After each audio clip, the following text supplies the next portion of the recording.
মনটা খুব খারাপ, বুকটা ধুক ধুক করতেছে আমার। একটা ঘটনা ঘটছে, সেই ঘটনাটা আমি হাসান ভাইকে বলার জন্য ছাদে নিয়ে গেলাম। ঘটনাটা খুলে বললাম, তার মনে হয়তো বা কোনো কষ্ট ছিল নাকি আমি জানি না, আমাকে বলে নাই। সে হঠাৎ করে ছাদে থেকে লাফ দিতে গেল।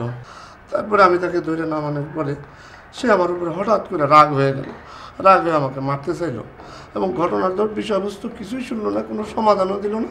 সে রাগ করে তারপরে চলে আসলো। কারণ এটা কোনো ঠিক কাজ করছে? ঘটনা ভাঙ্গি বলেন? খাই না। কি খান না? ওই যে বাঙ্গির কথা বললেন। ঘটনা ভাঙ্গি বলেন, ভাঙ্গি খুলি বলেন? ও না, ঘটনা হয়েছে কি, আমার মনটা খুব খারাপ, মনটা ধুক ধুক ধুক ধুক করতেছে। ওই যে সাবিহা, আমি যে প্রেম করি, সে আজকে 7 দিন যাবৎ কোনো যোগাযোগ করতেছে না।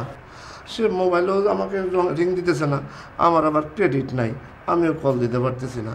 এবং বিষয়টা আমি কিছুতেই বুঝতেছি না। তার সাথে কোনো ঝগড়া নাই, ঝাঁটি নাই, অথচ আমার সাথে কোনো যোগাযোগও সে করতেছে না। সেই জন্য মনটা খুবই খারাপ, খুবই কষ্টের ভিতরে আছি। আপনি এটা একটু সমাধান দেন, আমি এটা কী করতে পারি আপনি আমার একটু বলেন। সেটি কি বোবানি? হ্যাঁ, সেটি কি বোবানি? 7 দিন ধরে ফোন করতেছেন, সেটি কোনো জবাব দেয় না, বোবানি সেটি? আরে না, সে অনর্গল কথা কইতে পারে। সেটিরে মঙ্গলবার দিন কাতকুতু দিলে শুক্রবার দিন সেটির হুশ হয়। তা তার সঙ্গে প্রেম করতেছেন কেন আপনি? ভাই রে, প্রেম তো তা বইলা করে আসে না। ওকে কাম করেন। হ্যাঁ, ওকে কাম করেন, তারে মারি ফেলান। সালেহা খাতুন। সাথে কি করছে? হ্যাঁ, সালেহা বেগম কে? সেটি কি করছে? ও, সাবিহার মায়ের নাম হলো সালেহা বেগম, বাপ আব্দুল জব্বার মোল্লা, গ্রাম হইতেছে, আমার সব লেখা আছে। তারে মারি ফেলান, তারে মারি ফেলান। এটা আপনি কি বলেন? দোষ করছে সে, তার মায়ের কেন মারবো আমি? তার মারে না, যার সঙ্গে ফিরিক করতেছেন তাকে গলা টিপি মারি ফেলান। সুজন ভাই, আপনি আমার এই উপদেশ দিলেন? হ্যাঁ, তাকে আমি মাইরা ফেলাবো? তাকে আমি লাভ করি, ভালোবাসি। আপনার থেকে তো বুদ্ধি নেওয়া যাবে না, আপনি তো কুবুদ্ধি দিতে উস্তাদ। আপনি কি চান যে আমার জীবনটা নষ্ট হয়ে যাক, ধ্বংস হয়ে যাক? হ্যাঁ, এটা আমার কি বুদ্ধি দিচ্ছেন? আমি কি জেল কাটবো? এটা খুন করে আমি জেল কাটবো? আমার অস্থিরতা, আমার কষ্ট আমার কাছে যাক, আপনার কাছ থেকে আমার বুদ্ধি নেওয়া কোনো দরকার নাই।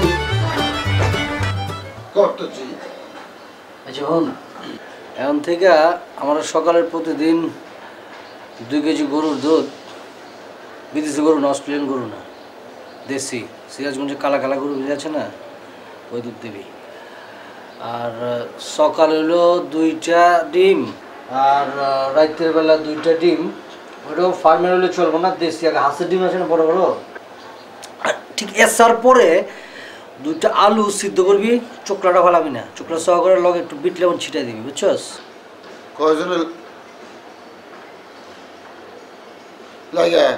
কয়জনের মানে 2 কেজি দুধ আর 2টা 4টা ডিম আর ফাঁকে 2টা আলু, কয়জন খাবো মানে? আমি একলা খাবো, একলা। কাহিনী কি? কাহিনী আবার কি? এটা বাংলাদেশের কতজনে কত কিছু খায় লাইলো, এর কোনো কাহিনী হয় না। আর আমি 2 কেজি দুধ খামু আর 4টা ডিম খামু, কাহিনী হয়ে যাবো গা। যা কোস না বাবা, তুরি বাজাস খেলা? তুরি না, টাকা। টাকার কথা বেজাচ্ছস? প্রোডাকশন টাকা আছে না, ওদের খরচ কর। আমার বেতন আছে না, মাস গেলে বেতন থেকে কাটে রাখবি। তুই আমার দুধ খাওয়াই যাচ্ছস, তোর লোক আমি কিছু করুম না। আর তোর লোকের সম্পর্কটা কি আমার এরকম, বুঝছস? খাওয়াই যা, হবো না, দেখবো না, অসুবিধা নেই, হয়ে যা, ঠিক আছে? আপন এই যে আমার যে সিস্টেম করতেছস, দুধের ডিম খাইতেছ, এটা কিন্তু সবাই কোয়া যাবো না। সবাই যদি জানে তাহলে কিন্তু খবর আছে, বাংলাদেশের সব গরু কিন্তু দুধ দিতে দিতে মরে যাবো গা। আর মনে কর ডিম দিতে দিতে মুরগি কিন্তু সুইসাইড করবো, বুঝছস? ঠিক আছে, ঠিক আছে, ওকে, হয়ে যাবো গা।